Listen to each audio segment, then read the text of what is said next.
Yes. You know, the Roman, do you know where the Latin word pecunia, money, do you know where it comes from? Has anybody heard this story? It might be another Latin word that you know, but it's not one that you normally. Pecus pecoris means cattle, cow, because once upon a time, what was your money? You traded, you bartered. Like things were worth so many cows. And so, but cows are inconvenient.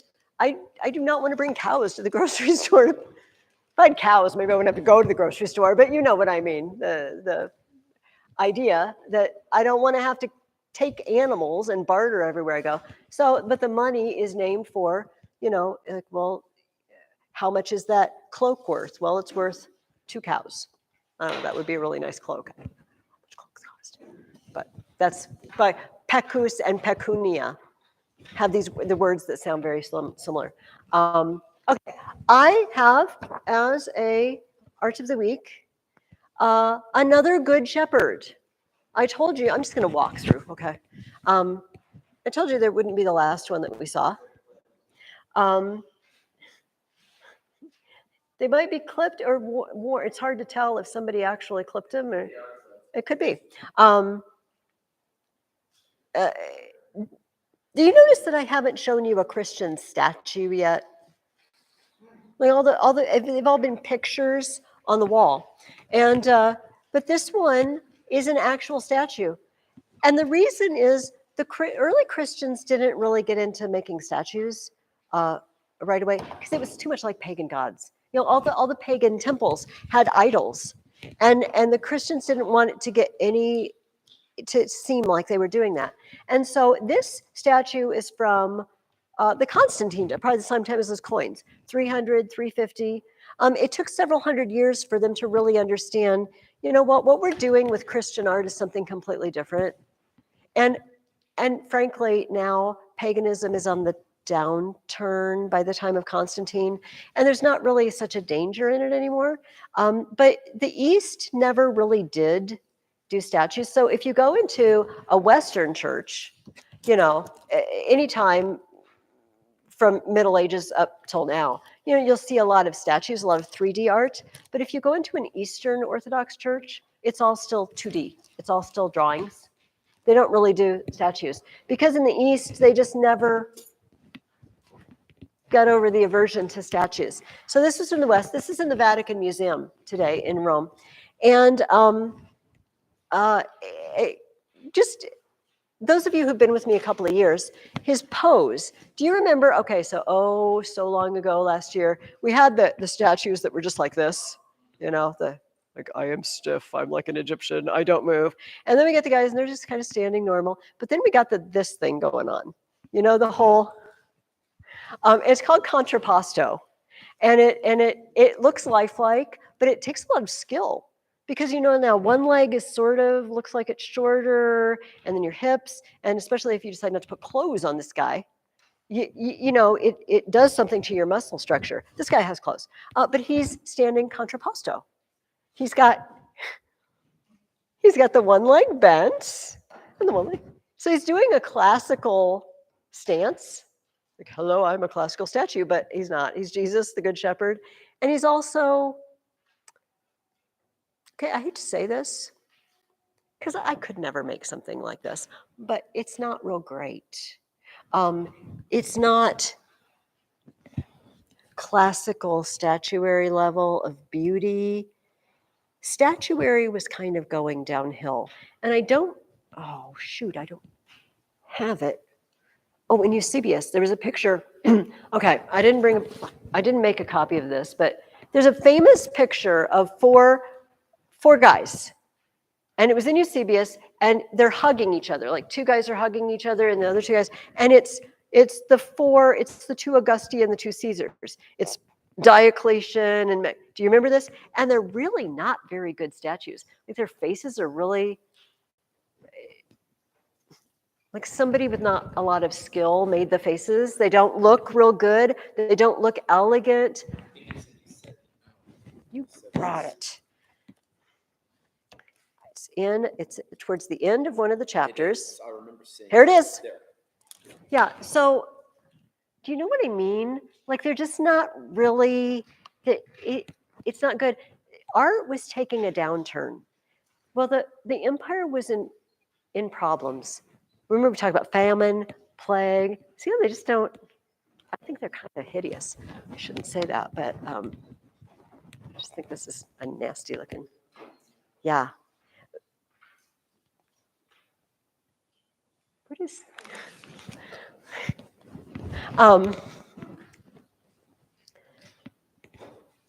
so in general, art was kind of on the downside. There wasn't a lot of quality, but for Christians particularly, they just weren't doing statuary. So that Good Shepherd is kind of an interesting one because it's a Christian statue.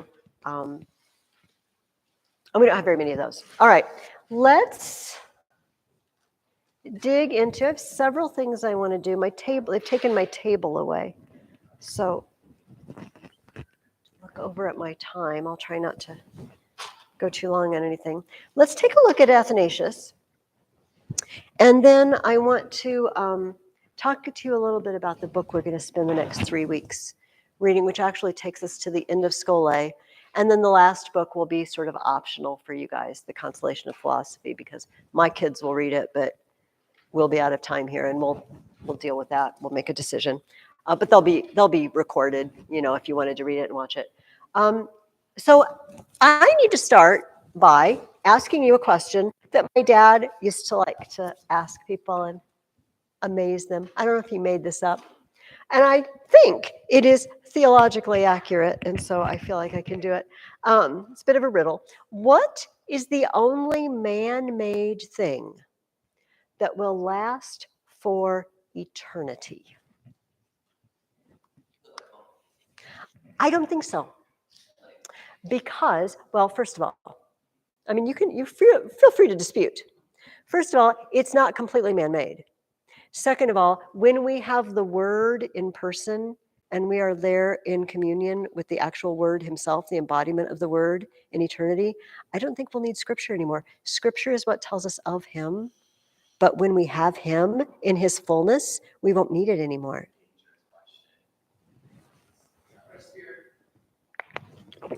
Is that man-made?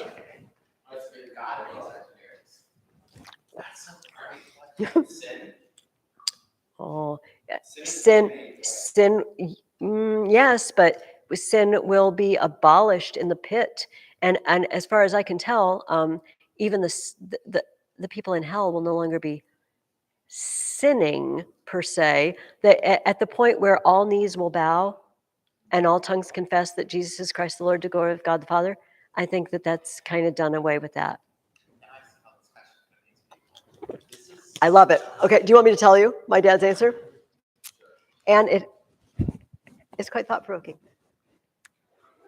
The nail holes in Jesus's hands and feet and the hole in his side.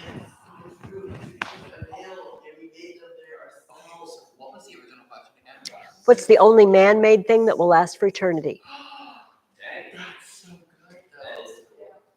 The reason my dad has passed on. Maybe my dad is listening in today, but he would be so pleased that I'm making good use of his riddle.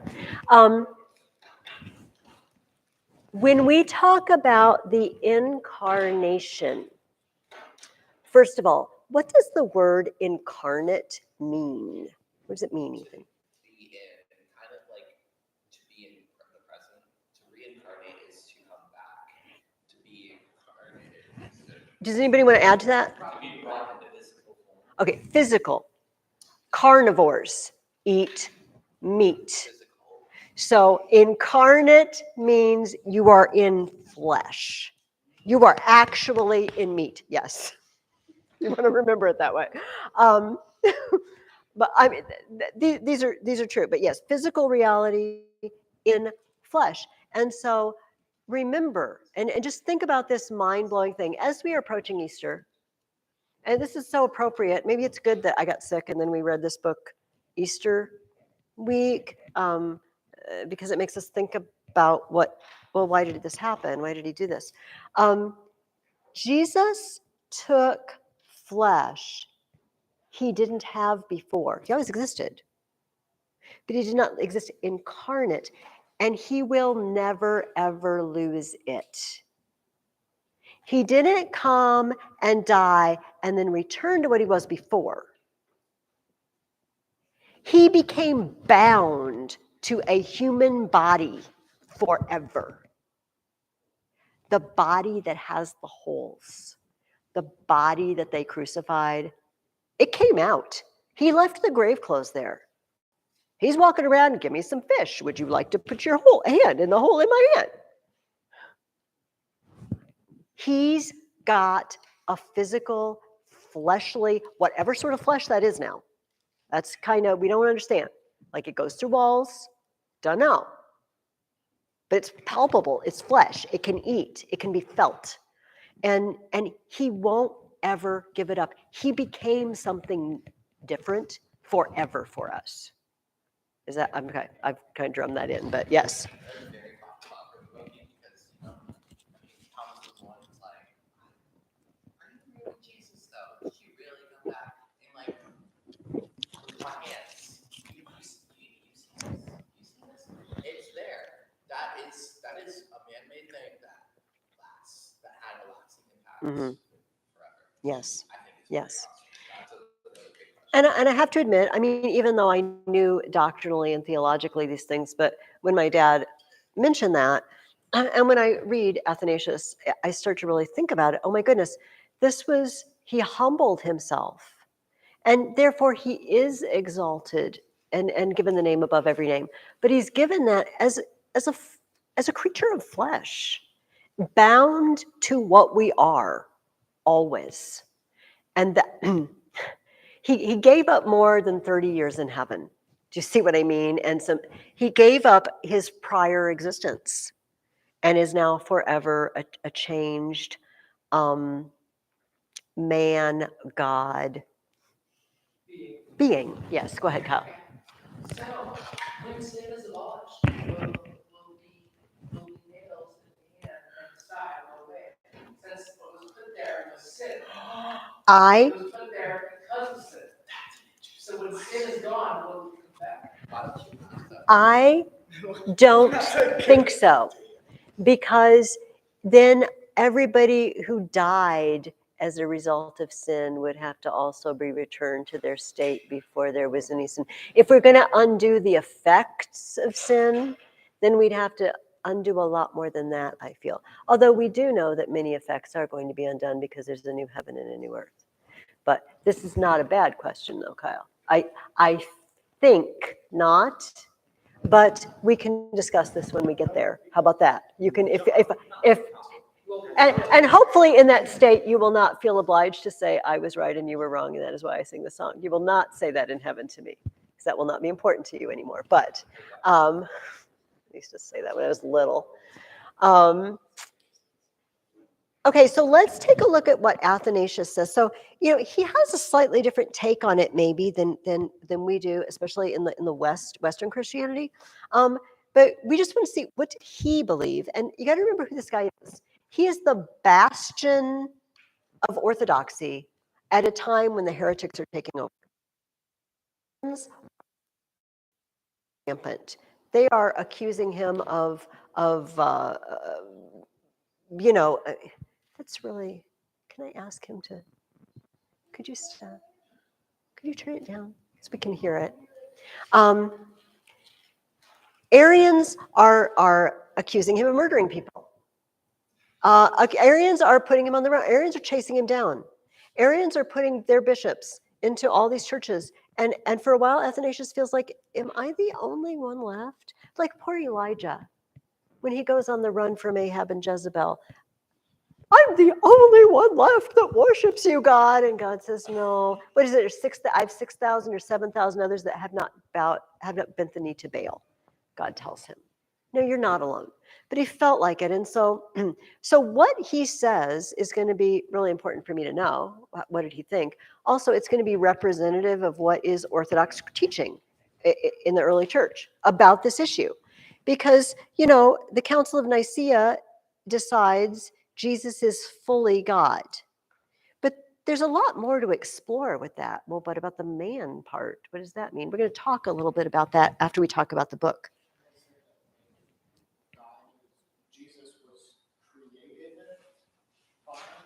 Aryans did, yes, yes. He was a creature.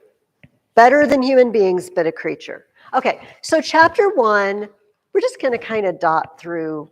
We're not going to, you read the book, and I feel like it's a pretty straightforward, easy to follow book that I had you read this time. But I want to hit the highlights so we can talk about some other things. But if you guys have something you want to mention or bring up as we go through, please do. But we're just going to hit each chapter. Yes. Oh.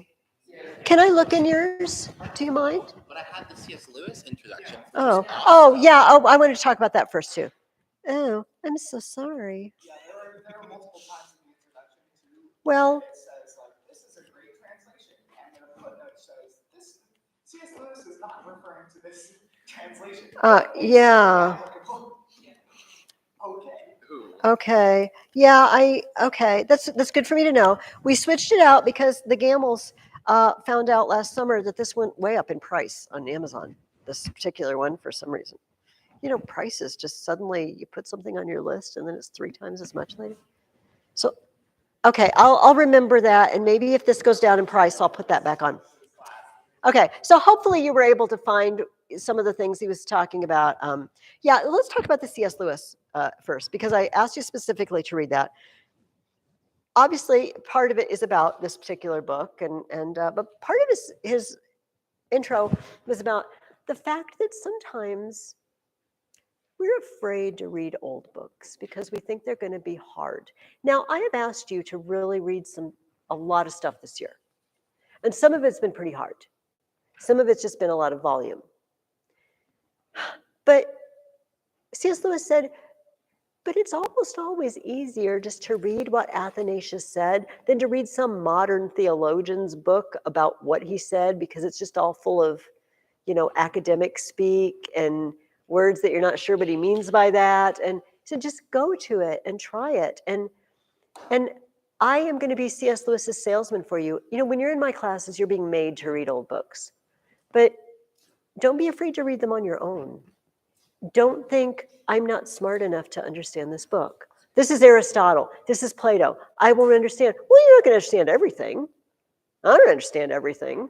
But you're gonna come out knowing more than you did before you read it. And when you read a hard old book, don't give up just because you hit a place that I stopped knowing what was going on. It's like watching the movie Inception. You don't turn it off when you stop knowing what's going on. Like, I don't know what's going on now, but give me 5 minutes, give me 10 minutes, and I will know what's going on again. That's what we do. If it's a Sherlock Holmes or whatever, I don't know what's happening, but if I hang on, I will know. And reading hard books are like that. And then when you visit them again, 5 years later, 10 years later, you know. I'm hoping that someday you guys will visit some of the books that you've read with me when you're older. And when you do, it won't be scary. It's like, okay, I already know what's in this book. And this time around, I'll catch more than I caught before. So C.S. Lewis said, that's one. They've been copying this for 1,700 years, and we still have a copy because it's really good. People have made a choice over and over and over to copy this down and save it because it's good writing. Yeah. Science versus modern science, early science like Newton and stuff like that, they would write it so that just any person could pick it up and Yes. read it and learn about it. But nowadays, scientific stuff is written in ways that only other scientists will be able to understand. Only specialists can do it. And that's absolutely true. Newton, Kepler, they wrote in Latin because then people in other countries could read it too, if they didn't speak the same European language. But yeah, they wrote for the masses so that anybody could read it and then go repeat it. If they wanted to go make the observations or repeat the experiments, they could. What were you going to say, Kyle? Oh, okay. Oh, sorry, it was you, Alex.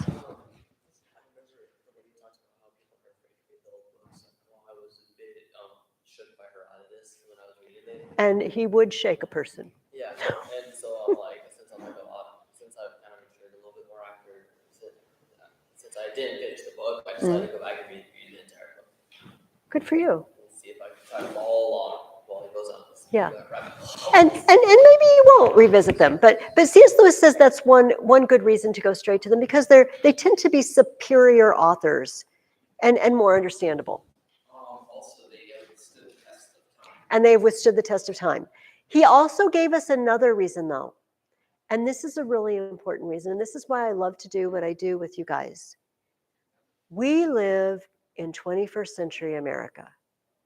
And there are certain things we believe are true and we take them for granted. And they're probably not. They're probably not true. But we don't know what they are because I was raised this way. It's all around me. It's in everything I read. It's in all the conversations that I have with people. We don't know what it is. When we read old books, we can see their mistakes, but we can't see our own.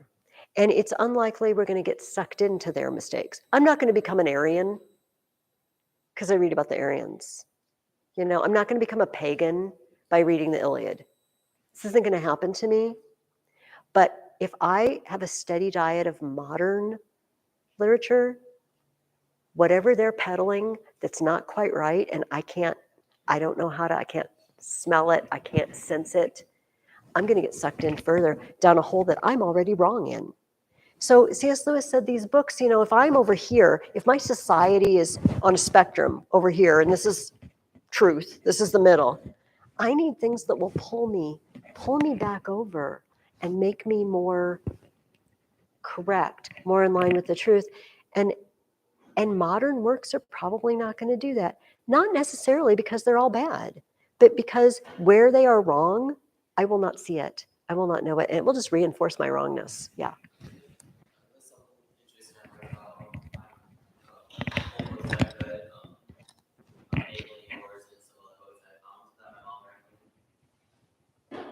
If you can look back on the different past of all the different histories, such as the Roman, the Jews, and everything else, we can see mistakes that led to the downfalls of huge empires, Persian Empire, the Jews falling over. Mm. We see all these warnings of things that never have worked in the past, but when they found the correct thing, they found it, and in some of the books, they warned the people reading this book not to the people that think this way try to see. Mm-hmm. Mm-hmm. And so if we apply that today, the new ideas that people are having are really new. No, they're not. And it's kind of, it's really bad. And not read the old books won't get you the warnings.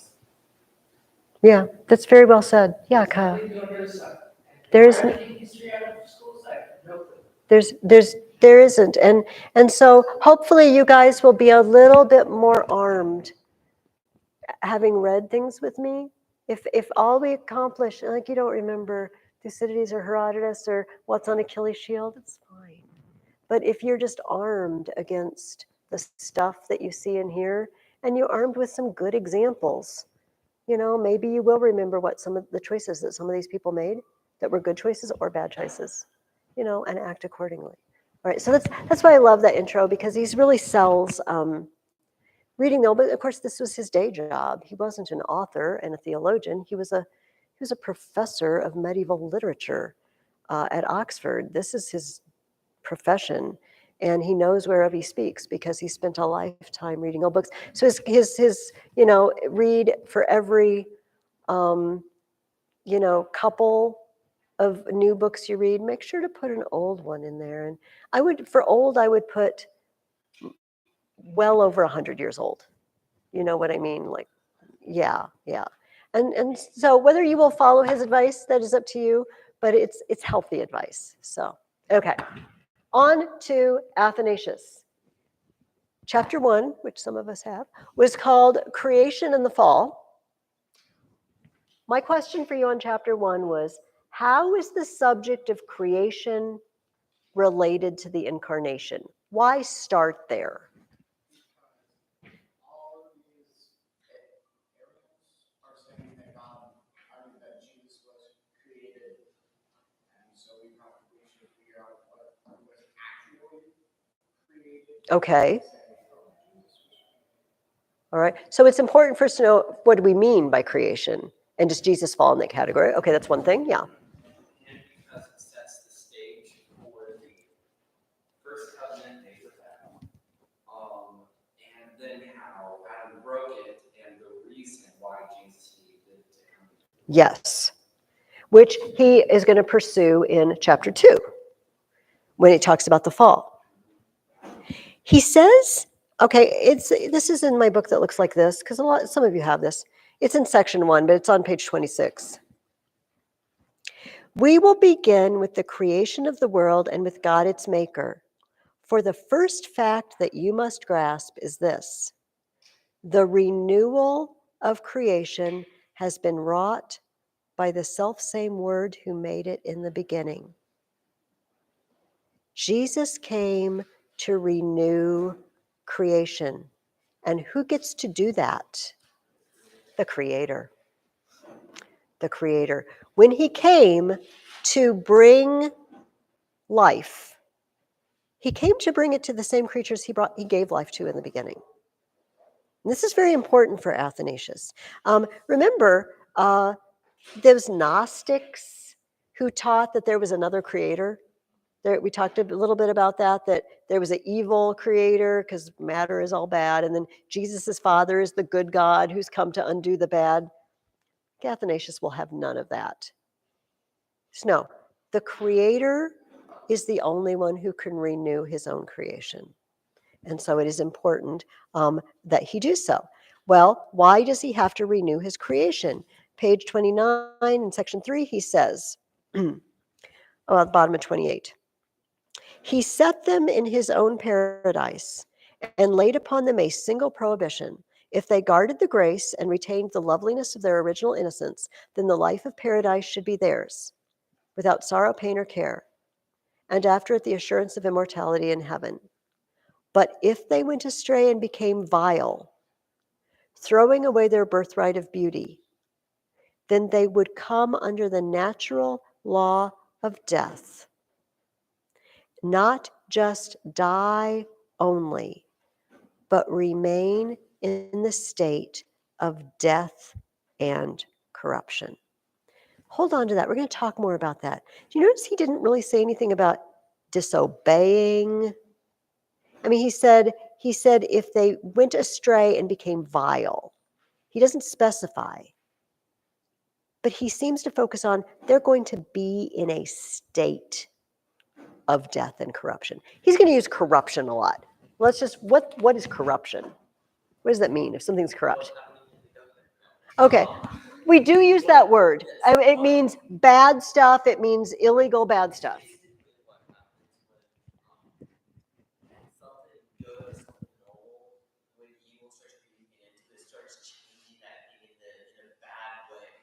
I like that. Something that should have been another way, but it's turned into something bad. Corruption is the morphing of a good belief into a bad belief. Okay, which is very parallel to what Alex said. Ethan. In this context, I think corruption is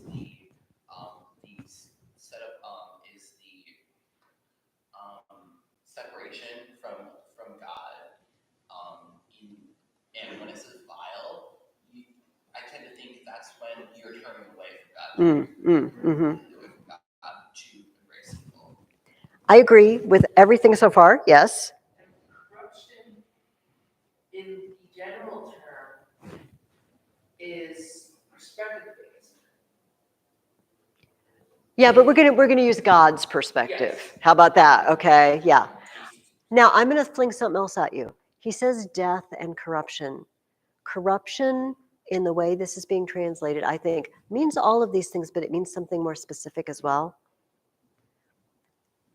When Jesus came to the tomb of Lazarus and he said, roll away the stone, and they say, but Lord, he has been dead 4 days, there will be a bad smell. It means rotting. Corruption, it's like rotting meat, rotting dead bodies. I mean, which is just very, ugh. And it's all those things you said. It's a turning aside from what it should have been, because we weren't made to die. We were supposed to be in touch with the life all the time. We weren't made to rot and turn back into dirt. It's disgusting when we do, because there's wrong. It's just wrong. Jesus wept at the tomb of Lazarus because this should never have happened to humanity. There shouldn't be grieving sisters and rotting bodies. shouldn't happen. So I think all of those things, plus the actual idea of a rotting, and it's a metaphorical rotting, but it turns into a literal rotting for us. We die and we will literally rot. But the minute we turn away from God, we start to rot. That makes it sound really nasty, doesn't it? You know what? You can. Your conscience, you know that there's something wrong with you. So he goes back to creation because he wants to show us that the Creator can fix this. The Creator can recreate if he chooses. And what did he need to recreate? The problem that his creation was now corrupting. It was metaphorically and then literally rotting away. Yeah. If we can get caught and have sin, would the earth be popular? Yes. Yes, I absolutely believe Adam and Eve would have had children and it would have been perfect. Yes. Yes. But they did. This is the we have no Doctor Strange parallel universe here. We only have this one where this happened. He goes on to the next section. He said, God had made man and willed that he should remain in incorruption. But men, having turned from the contemplation of God to evil of their own devising, had come inevitably under the law of death. And death had them completely under its dominion. For the transgression of the commandment was making them, listen to this, turn back again according to their nature. And as they had at the beginning come into being out of non-existence, so were they now on the way to returning through corruption to non-existence again. This is a deep problem. This is more than Adam and Eve disobeyed and ate the fruit. This is, they have become corrupt. So Athanasius is an intelligent, educated man, and he's thinking a little bit of Plato and Aristotle, and he's thinking of the idea that the early church took from them, that God, Paul quotes the Greek poet who says, in him we live and move and have our being. God, that water bottle exists because God keeps it in existence every second. I sit here and live and breathe in front of you because God just keeps me in existence every moment. The earth keeps spinning and going around the sun because God keeps it doing it every second. He could just not, but he does. And so when we're in touch with that source of all power in life, we exist more, in a sense, than when we don't. And I don't think Athanasius is saying they would fade away and disappear, like Marty in Back to the Future or something, because he's turned, not exactly like that, but that life and exist. God is I am. He exists. And we only exist in him. And when we try to exist outside of him, it's not really existence. And eventually we will always exist. There'll be existence in hell. I'm not saying people will be annihilated, but they will be permanently banned from the source of life and existence. That's horrifying. That's more horrifying than fire or permanently banned from the source of existence and life. Oh my gosh. You've been banned from life and existence. He says, turning from eternal things to things corruptible. Though they were by nature subject to corruption, the grace of their union with the Word made them capable of escaping from the natural law. Adam and Eve are connected with God, the source of life. No corruption, provided they retained the beauty of innocence with which they were created. But when this happened, men began to die. When they disobeyed, men began to die, and corruption ran riot among them and held sway over them to an even more than natural degree, because it was the penalty of which God had forewarned them. Listen to what Athanasius is saying. It's weird. It's weird to our ears. Corruption and death held sway, so it made them transgressors and disobedient after the first transgression. Adam and Eve disobey. And they've not only disobeyed, they've changed their very nature. And now they're rotting. They're rotting. It's called like when we're born as sinners. So like we have this stain of sin on us, and that's not something like that we can remove. And Athanasius would say that, he would call that death. He would say death reigns in us. And so Athanasius would say, after the first transgression, we don't die because we sin because we are full of death. We are naturally full of death.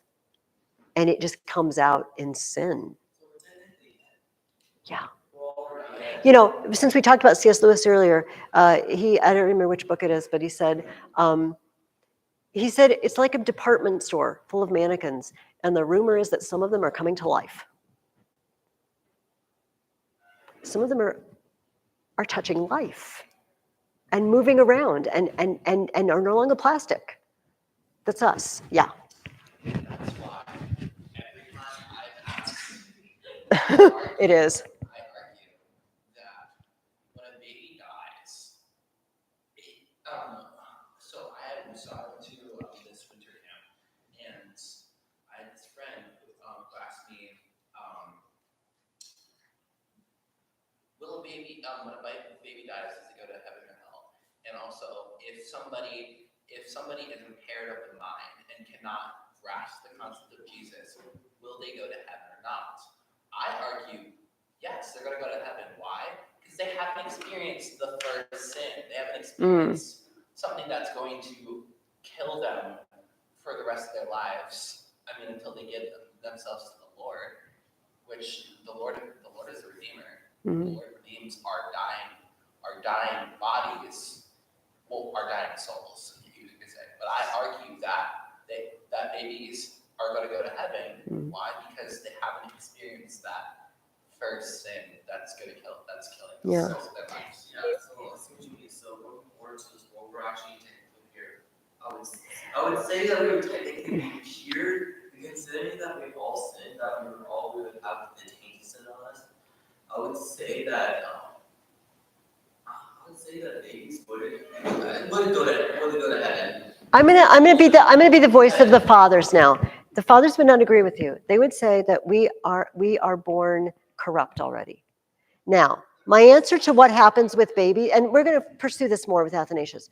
The answer to what happens, here's my answer, and I don't know that yours is incorrect, but my answer is God is loving and merciful, and all He does is good. So whatever He does will be good, and I don't know. I don't know what will happen because I'm not there. I'm not God, but I know He is loving and good and merciful, and this is all I know, and I trust Him. And I, if I had lost a baby in infancy, I would have to trust Him with that baby. Do you know what I mean? Say, I don't know, Lord, what your arrangement with this child of mine is, but I trust you because I love you. He would. But the reason I change what you said about that is because it was really important for Athanasius' theology that we are all dead in Adam. And this is also what Paul teaches, that we have a solidarity with Adam. So I brought this. This is an Eastern Orthodox icon, all right? And this is their icon. I don't know anything about icons. They're representations of various events or people, and they're set scenes. It's not artistic license. It's every icon of the resurrection looks like this. It's always the same scene. And it says, hey, Anastaste, the resurrection. And it's always the same. And here's what they portray in the Eastern Church, which Athanasius is in Alexandria, so he's the heir of that Eastern tradition. It is not the women at the tomb. It is not an empty tomb with grave clothes. It is not the soldiers flabbergasted. It is Jesus standing in the underworld with two coffin-like boxes and broken doors. He's broken down the doors of Hades. He's knocked them down. And he's grabbing two people, Adam and Eve. I'm going to pass it around so you can see it because it's kind of small. He's grabbing them by the wrists. They're not grabbing him. He's grabbing them. I have burst the doors. I am grabbing you out. Come out of there.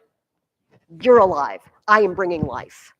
And behind him are in different icons. It's different. It's like David and Solomon and people that would have been in Hades, in the underworld, waiting, because there's no resurrection yet. And below, Satan is bound, and there's always sorts of keys and bones and all sorts of nastiness down below, and he's stomping on it. This is what they think of as of the resurrection. I am going down there. I have stormed the gates of hell and death. Major military operation. Kicked it in. I am dragging you out of here. It's amazing. Yeah, no, I think the demons.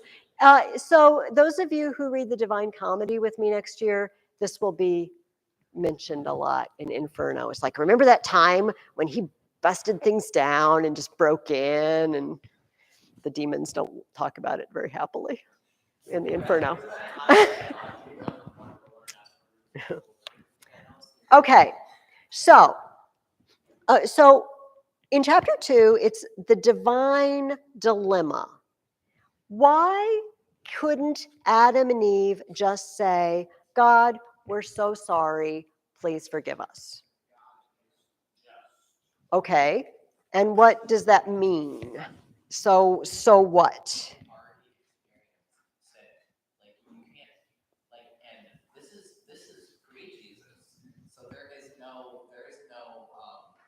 There's no coming back from that except for a sacrifice. Therefore, like, they have tainted the very ground that they're standing on. You're done, you know? Like, the angels had to kick them out. You had to kick them out. I mean, we all sin now, and you're done. But this is pre-Jesus, not post-Jesus, where we can be, I'm sorry, Lord, please forgive me, I'm crying out to you. No, you have to make a sacrifice for a sin offering. And I mean, they just tainted the very ground that they were standing on. Angels kicked them out. The cherubim kicked them out. Yeah. You've said what Athanasius says very well. They have changed their level of existence and being by doing this. They've turned into something else. So, if I steal Lauren's purse there because it's just pretty and very flowery, and I feel terrible about it later, and I bring her back the purse. I say, Lauren, I'm so sorry. And Lauren's a good type, and she's going to say, Mrs. Ferguson, I know it's fine. I forgive you. I'm still a thief. Lauren cannot take away from me the fact that I have done something to myself, and I am now a thief. Something else is going to have to, the effects of that, I mean, the effects between me and Lauren, that can be fixed by just telling her I'm sorry. But what it's done to me, I am now forever a thief. I stole. Who's going to fix that? Lauren can't say, oh, I have a, Hermione's time turner or whatever. We're going to go back in time and now you won't be a thief. No, you can't do that. You can only forgive me for the effects for the future, but we can't undo the past. So Athanasius says, the thing that was happening was monstrous and unfitting.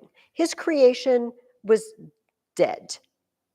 It was turning into non-existence. It was separated from corruption. It's already rotting inside. It is unthinkable that God should go back on his word, which Karsten said. But it was equally monstrous that beings which once had shared the nature of the word, did you hear what he just said? Shared Jesus's nature. We shared his nature, made in his image. That those creatures should perish and turn back into non-existence through corruption. These creatures were made in my image, and now they are rotting. How monstrous that I should make something and touch it with the divine spark of my image and then let it just rot. But I can't not follow through on the fact that you're going to start rotting and dying. This is the divine dilemma. Yes. This is Greek. That is Greek. I bought that. It says it's the resurrection, the anastasis, and I bought that in Athens at a flea market, which is just fun when I went with my.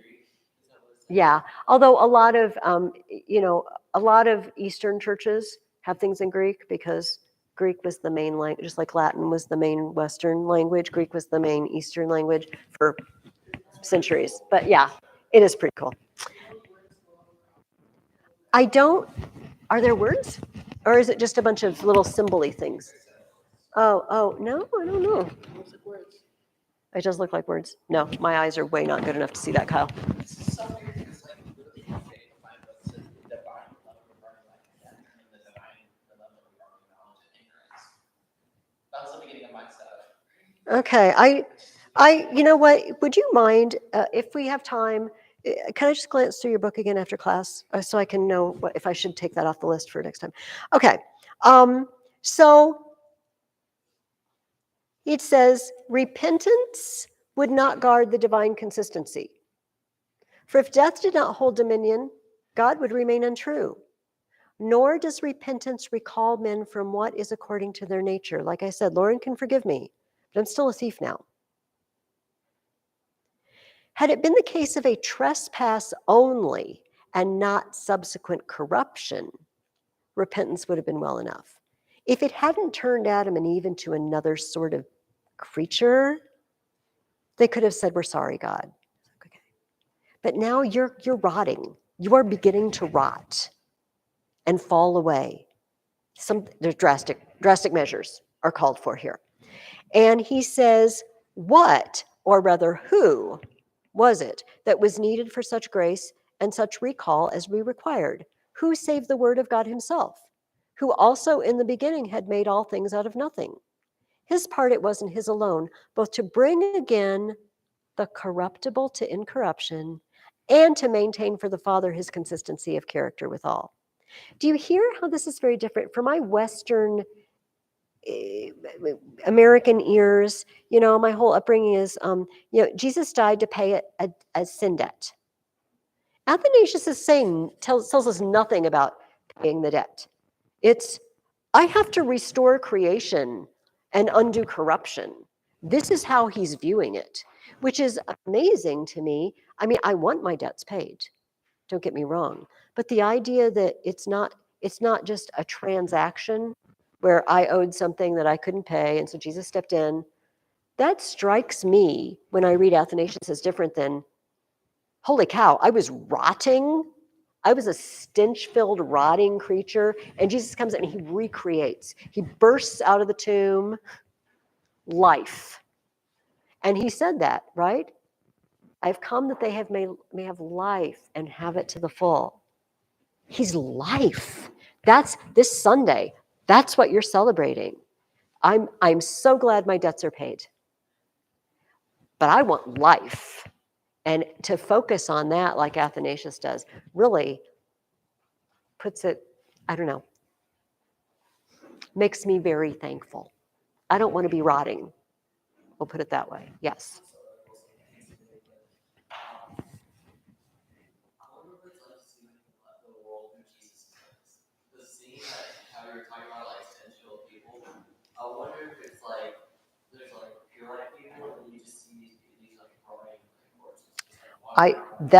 That's a horrifying vision, Alex. Because it's I'm gonna think about that all day. Imagine if you're I don't know, walking around the street and then you just kind of look through to see Jesus' eyes. You probably see you white people over here feel white people over here because they're doing wash clean. Yes. So you just see all these rotting corpses Yes. walking around. But here's the thing, Alex. He loves. I'm sorry. It's horrible. I'm sorry. But can I just say this? We would run from the rotting corpses, but he doesn't. All right, hold on to that idea, that he doesn't run from them and that we're rotting like rotting corpses, which is just very vivid, because we're going to come back to that again. Let me see what time it is. Okay. All right, let's move on to chapter 3.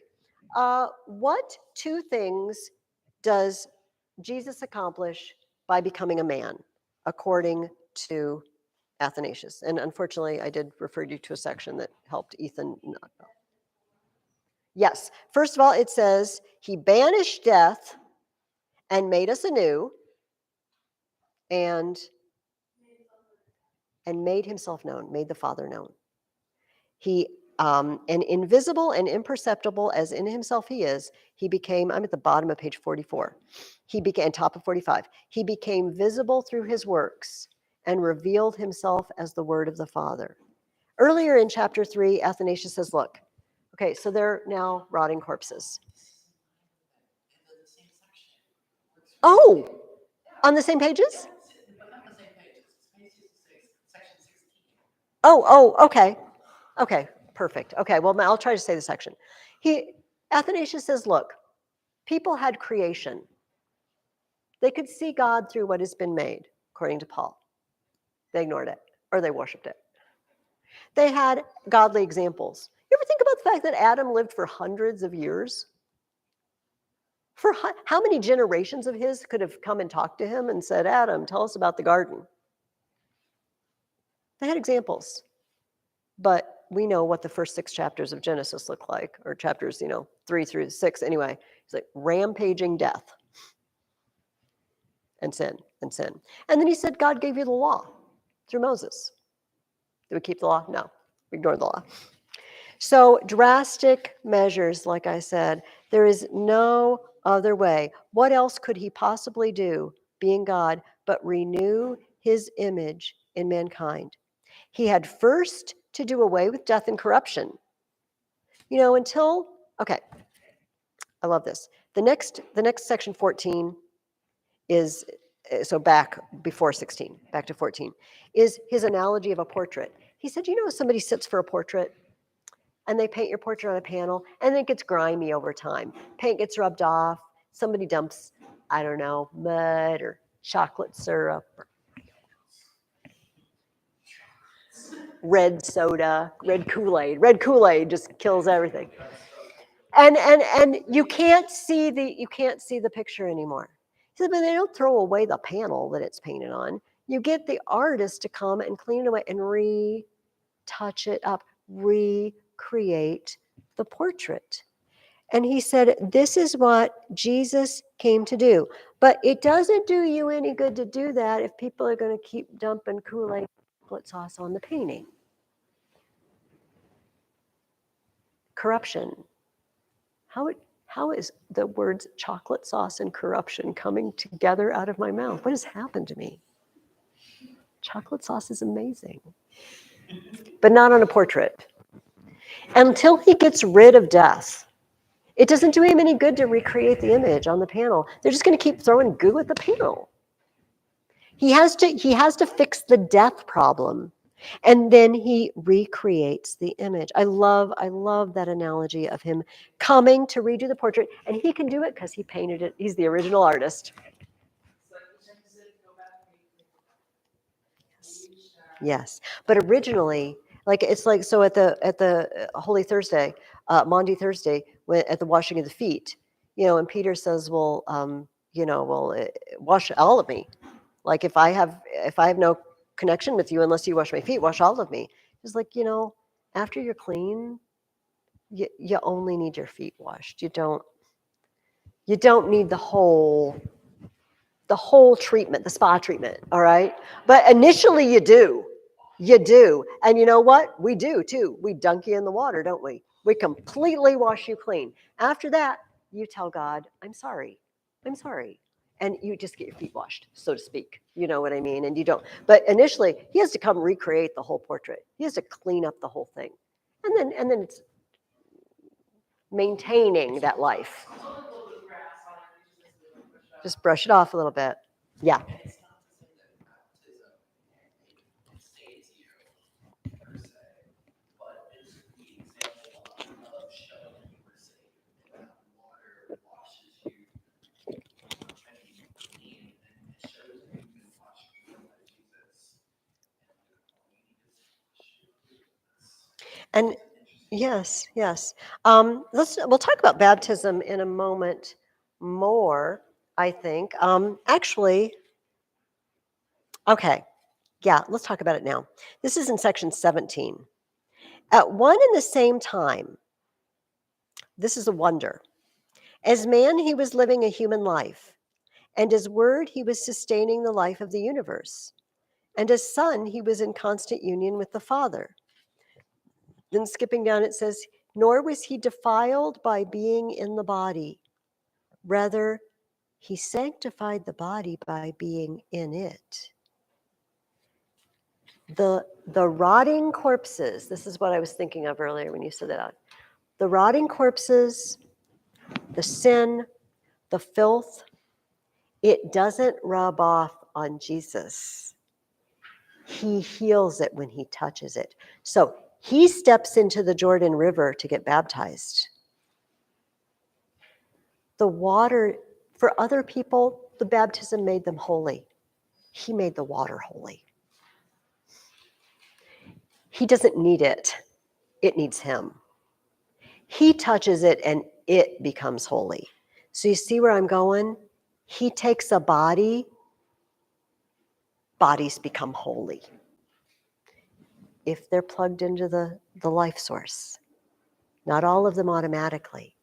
So all these Gnostics and the Manichees that we're going to talk about again soon, who thought bodies were wicked and evil and nasty, this was a stumbling block. Well, how could you say God would take a body?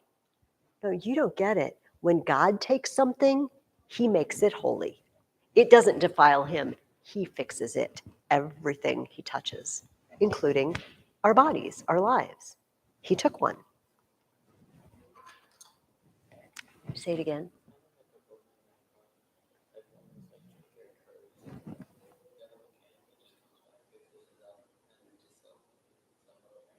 Yeah.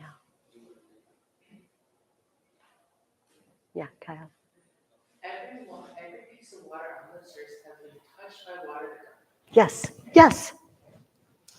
Water is holy. And this is why, so, Ethan said, and it depends on your Christian tradition, what you think about baptism. The early church definitely believed baptism was necessary for salvation, for becoming a Christian. And it does something to you. Like it actually spiritually does something to you. That sacraments, that using physical things do things to you. And this is a conversation for you. I'm not going to pursue that because different traditions view this differently today. But yes, the idea that these things touched by God have now been recreated and they're holy. And so okay, I'm preaching now. I'm not really teaching Athanasius, we're just preaching. Let's go on to chapter 4. Why could Jesus not have died from natural causes or secretly? Why make a big show? Why up there on a cross? Crosses are degrading and disgusting. Yes. Athanasius says, how can the person heal all of these people fall sick? How can the person who rose others from the dead die himself unless he, allowed it? And the reason he chose to die on a cross instead of as an old man in bed is because he needed to do it to be in obedience to God and because he loved us so much. I think also if he had disobeyed God, he would have lost his power. That would have severed his connection with God, and he would have become as a man. I don't know. That is an interesting theological question. I have no idea. We know that his will was perfectly in line with the Father's will. Yes. So he made the right choice. So he was going to do it because his will was aligned with God's will. Yeah, if the person who says they're the source of life died from a sickness or of old age, like, how can life die? So sickness trumps life. Yes, which is the opposite of what he was planning. Yeah, Hannah, what did you say?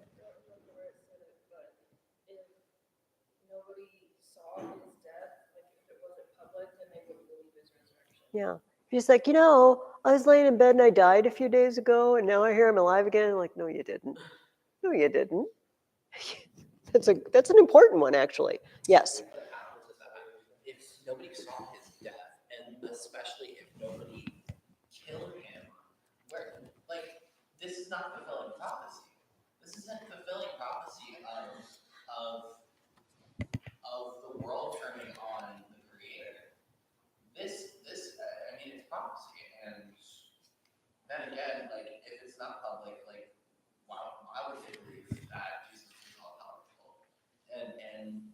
line with God and part of the Holy Trinity Mm-hmm. and equal with the Father. They would think of him as nothing but a prophet, which a lot of people do Yeah. these days. Yeah. He didn't just die of natural causes. No. They killed him. Yes, because he, and as he said, no man takes it from me. I lay it down for the life of the world. He told his, they didn't understand what was about to happen, but he said flat out, I have to give it up. You know, I have to voluntarily die because I'm life. And when I do die, death can't hold me because I'm life. Yeah, Kyle. In that day where he was crucified, guess how many promises were fulfilled? A lot. A lot. He does, yes, Alex. Continuing in chapter Mhm. 5, which is answering the same question. What section? It is section 21. Oh, except that's not chapter 5 for me. This book on page 51 Okay. says, okay. Oh wait, no, this is the how can you fall sick where I healed others? Mhm. But I also saw something. What did I see? Oh, if he had died quietly in his bed like other men, it would have looked as if he had done so in accordance with his human, with a human nature. Mhm.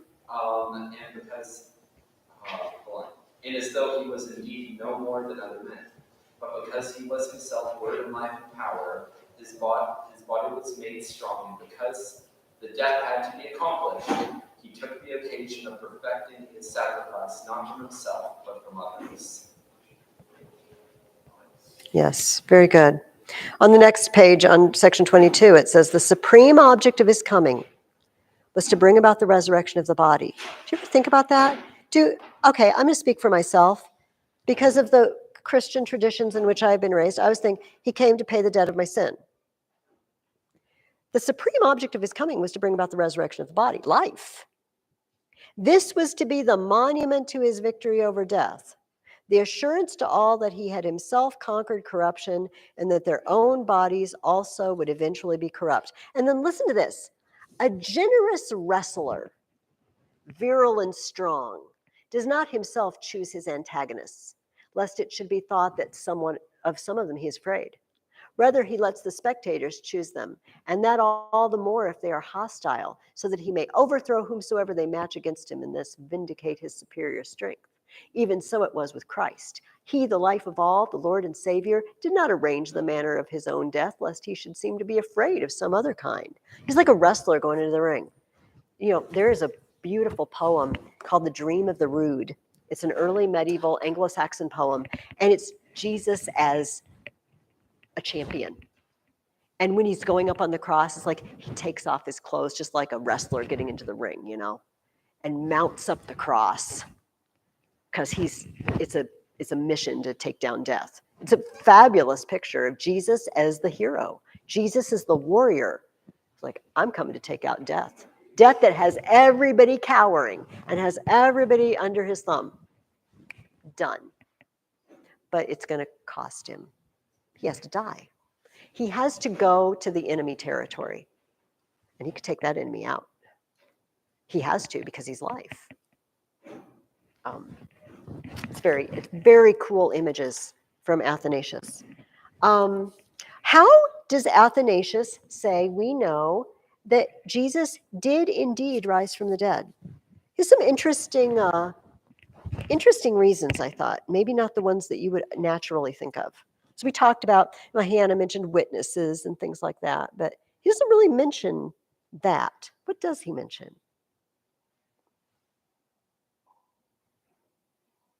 Is that one hard to find with no chapters? Yeah. He says, a very strong proof, this is section 27, a very strong proof of this destruction of death is that all the disciples of Christ despise death. An interesting proof. Think about all these people we've been reading about in Eusebius. Bring it on. Bring on your lions. You'll just have to kill me, but I'm not giving up. Little children and women who would be thought to be the weaker sorts. Just, okay, do it. Why? Because they're attached to the life. They will kill their bodies, but they can't stay dead. Yes, very good. So that's one of his reasons. He says also, so this general scorn of death.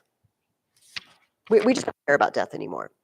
And he says the Savior is working mightily among men. The church is spreading. People are constantly coming to the Lord. He said, could this happen if he were dead?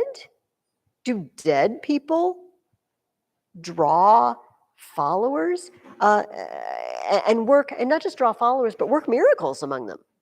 Be it actual work. He says in section 32, a blind man cannot, this is about halfway through the first paragraph.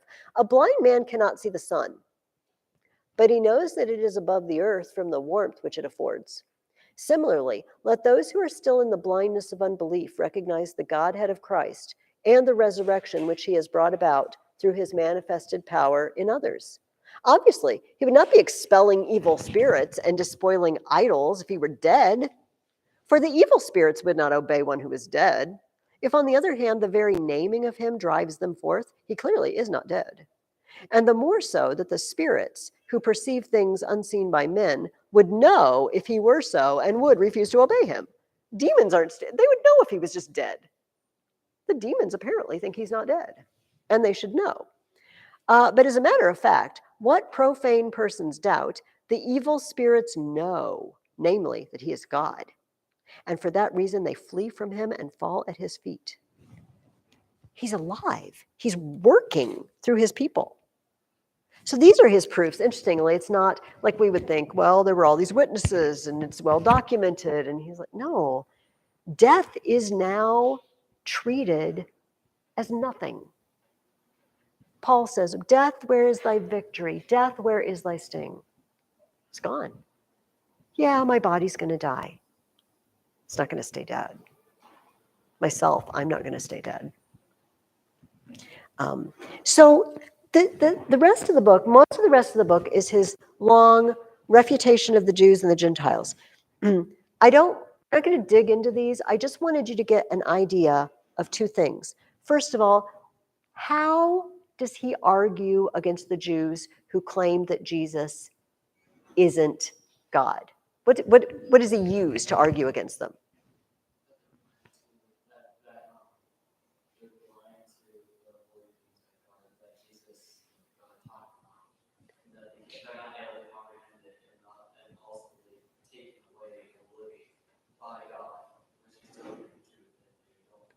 Yes. And where did they learn those things? From the Bible. He uses scripture, doesn't he? But they really look at the other prophecies, even though they were blinded as well. Yes. They are all the prophecies of Isaiah, Zechariah, and all the other prophets come in life, and you have the Pharisees that are just like, oh, this is not correct. Yeah, so he appeals to scripture with them, doesn't he? Because that's what they know. No, they were blind. Blind is the right description. Yes. So I had like on a theological discussion about this very thing on Sunday. Palm Sunday lunch. We talked about when the Jews don't really like. I was like, Jews don't really believe that Jesus was God. Yes, that's an issue. Why? Because wait, was Jesus real? Did Jews believe Jesus is real? Yes. Then who is he then? Is he a prophet? Okay, is he talking about prophecy? Not really, no. Then who is he? Is he just a man? That's an issue. That's really an issue when you go down to the crux of it. God sent him down. You're denying the whole fact that he is holy, which is just wrong for us to think, but it's just completely, we just can't grasp it, how they're blinded by that. Yes. But they're just blinded. They are, and they were then. Go ahead, Kyle. Your whole life to find prophecy, prophecy, you don't see it. Exactly. You you believe in a prophecy that the Messiah is coming back, when you don't even believe in the Messiah that already came back. Yeah, yeah. No, they're still looking.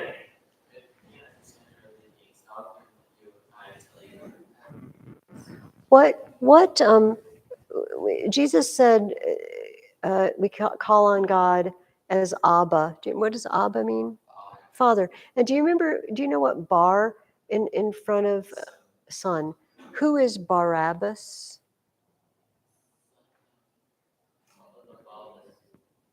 Son of the Father. I know. They yelled out for the Son of the Father, but the wrong one. Give us Barabbas. The Son of the Father was standing right there. What shall we do with him? Crucify him. Oh, they missed it. No way. Yeah. So Jesus could not have died when he did. In the wrong. I dropped the pencil. It's all right. So they wanted the Son of the Father, Jesus. They weren't rioting against Jesus. Because they're blinded. They're blinded. Yes. So Athanasius reaches out to them through their own scriptures. But does he do the same thing in his refutation of the Gentiles? Does he appeal to the Old Testament in that section? Yeah, it wouldn't do any good, would it? It would be like Paul coming to Athens, and instead of giving his great sermon about how I see in every way you are religious because you have all these altars and one is to an unknown God. If he'd said, the prophet Isaiah said, and the Athenians would go, who the heck is the prophet Isaiah? I don't mean anything to me. Reason with me. In these sections, he actually reasons with them. He reasons with them why it is fitting that God could take a body, why it wasn't defiling to God. And he says, this is kind of humorous, so I'm going to read it. He said, do you believe God is present in the whole universe, you pagans? Okay, they're like, yeah, but that'd be disgusting for him to just be in a body. He says, take a parallel case. A man's personality actuates and quickens his whole body. If anyone said it was unsuitable for the man's power to be in the toe, he would be thought silly, because while granting that a man penetrates and actuates the whole of his body, he denied the presence in the part. Similarly, no one who admits the presence of the Word of God in the universe as a whole should think it unsuitable for a single human body to be by him actuated and enlightened. Any more than that, you would say, your soul can't be in your toe. Toes are low class. My soul never visits my toe. So he tries to reason with them, but he doesn't appeal to Scripture because, as we said, it would do no good. They have a different. Yes. Okay. One last quote, and then I need to tell you a little bit about the book you're going to start. You know that the corruption which had set in was not external to the body, but established within it. My corruption is inside me. Eventually, it's going to be on the outside too after I'm dead, but on the inside. The need, therefore, was that life should cleave to it in corruption's place, so that just as death was brought into being in the body, life might be engendered in it. If death had been exterior to the body, life might have fittingly been the same. But death was within the body. So Jesus came within the body. All right. This is Athanasius. Now, I don't know that I'm going to refer to this. The Arians and the controversy over whether Jesus is God or created does not end the controversies of what we call Christology, study of the person of Christ. And I wrote down, there are 7 councils. I'm not going to go through all these councils, don't worry. That both East and West consider binding ecumenical whole church councils. The first one was the Council of Nicaea, where they established the Nicene, Jesus is God. This is what the church teaches. Jesus is God. But there were other problems, and one problem came up. The basic problem is Jesus is man and Jesus is God. Intertwined and mixed together, like if you have red marbles and blue marbles and you shake them up with little bits of God and man. Were they separate parts from each other? what does this look like? So a guy, this was in 431, in the early 400s, a guy named Nestorius, it was a bishop, and he really objected to the fact that at the time they referred to Mary as the Theotokos, God bearer, in Mother of God, okay, would be the English equivalent. And he says, no, we need to call her Christ bearer, because she just bore a body, and then the divine part just kind of got infused into the body. He was separating the parts. Do you see what I mean? He's separating them. And they're like, no, no, no, no, no. And they call the council. Nestorius, you're wrong. Theotokos, Mary is the mother of God because Jesus is God. And you can't take the man part away from the God part. So that was one problem. But here's the other problem. Let's bind them. Let's make it so Jesus is sort of this weird, like Frankenstein monster. Do you know what I mean? Like bits of him are God and bits of him are man. And they said, no, that's not what we mean either. Jesus has a divine nature. And somebody's like, yeah, you know what? And he's so divine that he just kind of sucked in all the human. He didn't really have a human soul, you know. He just was like God operating a body. And they said, no, no, no, no, no. We can't say that either. He's completely man because, and here's the catchphrase of the fathers, what Jesus did not assume, he cannot heal. What he did not take, he can't heal. He has to take my complete humanness, my soul, everything. Do you know what I mean? He has to have a human soul, human mind, human will, the whole thing, or he can't heal it. If he's just God operating a robot flesh. I know this thing sounds very strange to us because we're kind of used to this. Then people start arguing, well, maybe, did he only have God's will? Did he have his own will? We were talking about this earlier. Could he have disagreed? Did he have a will? I don't think he had a will. I think he was just kind of this human, but God was operating him, you know. And like, no. So the people so heresies start up along the way. Monophysites. These are the people who believe Jesus has one nature. He's only divine. Monothelites, which means Jesus has only one will. He doesn't actually have a human will. He's not that human. And so what's the date of the final council? 787.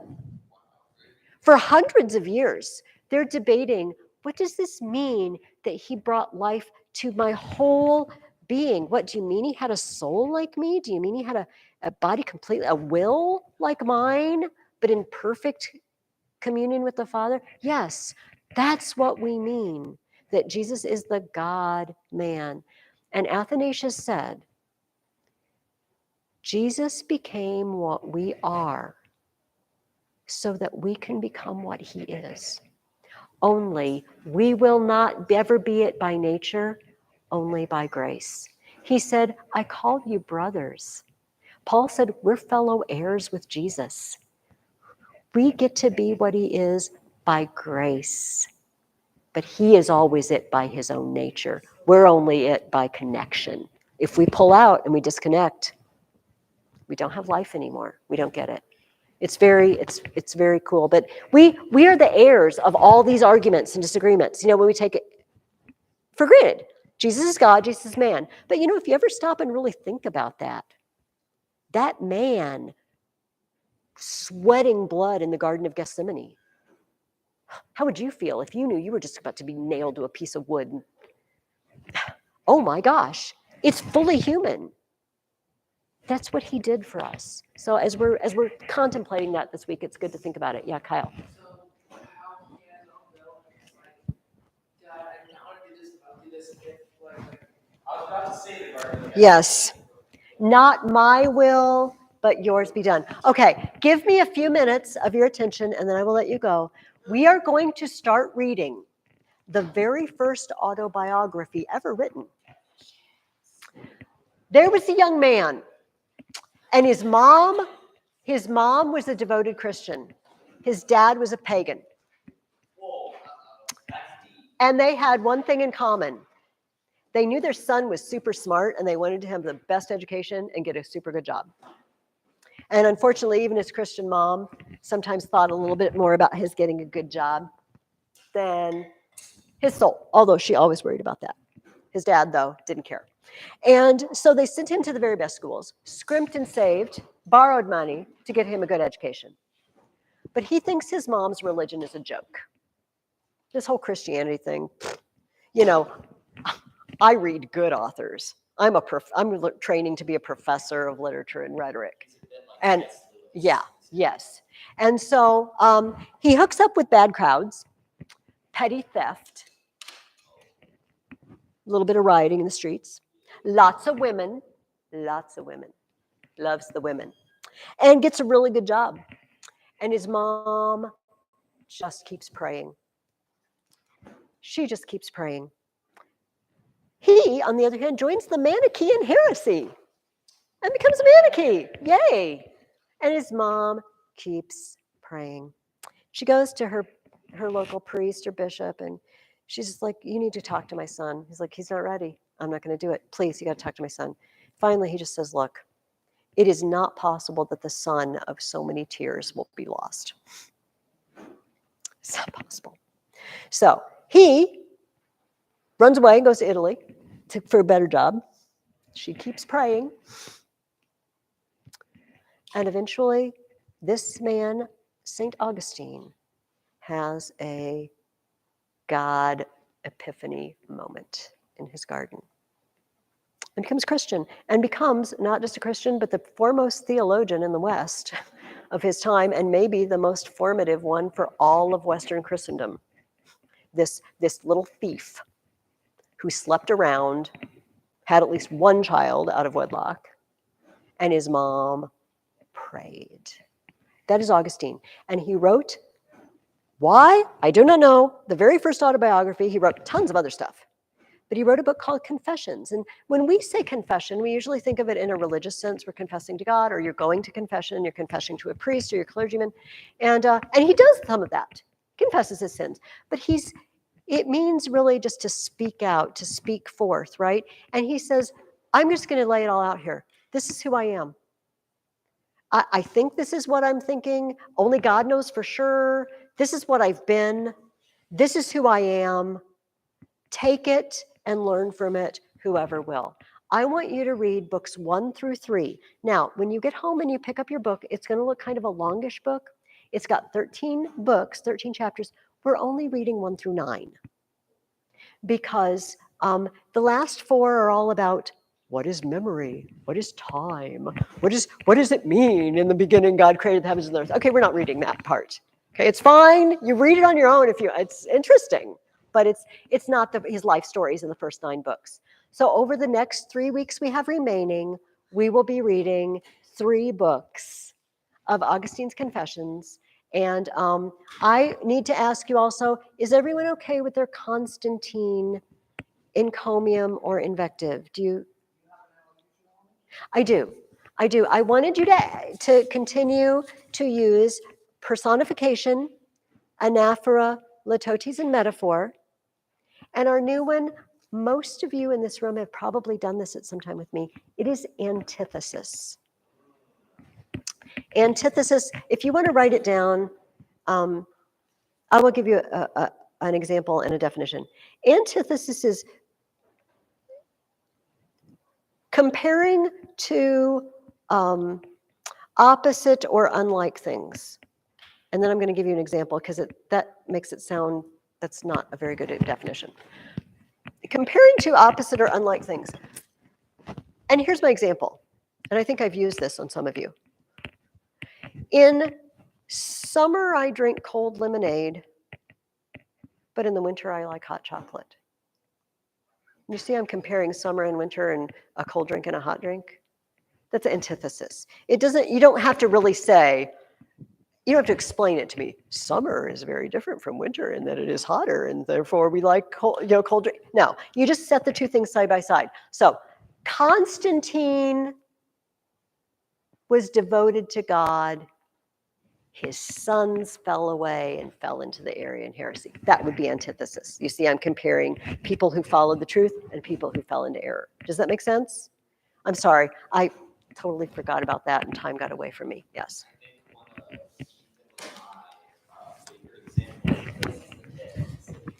It was the best of times. It was the worst of times. Okay.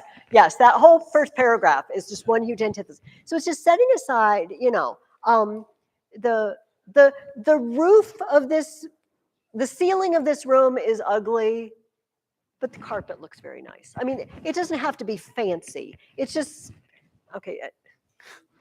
I'm sorry that I said the ceiling was ugly. Don't tell the people in this church that it's fine. It's fine. But does everybody see what I mean by this? It's just, setting aside, side by side, two things that are sort of opposing ideas. All right. If you have any trouble, call me or email me. If you're writing it, it's like, I just can't come up with enough to say about Constantine. I'll get on the phone with you. We'll walk through it together. Okay? I don't want anyone to struggle. I want you to work, but I don't want you to struggle and stress, okay? Because you don't have enough material. Otherwise, Augustine, books 1 through 3, I'll see you next week. And Ethan, let me just, I'm not going to keep